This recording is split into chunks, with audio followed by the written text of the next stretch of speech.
Hey team! Nice to see you stop by again.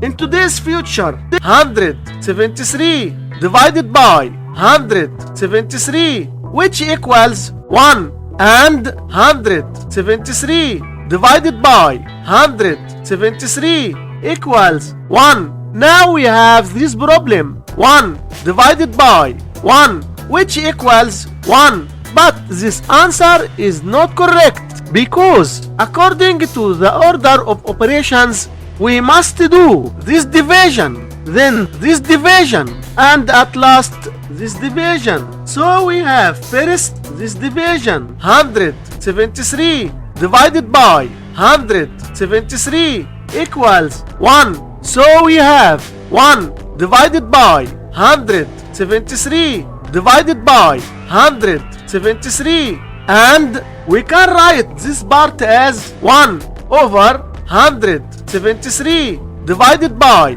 173. So we must keep the first fraction 1 over 173 and change division to multiplication times. Then flip the second fraction 1 over 173, which equals 1 over 29,929. And this is our final answer for this problem. Don't forget to like, subscribe, and share the fun.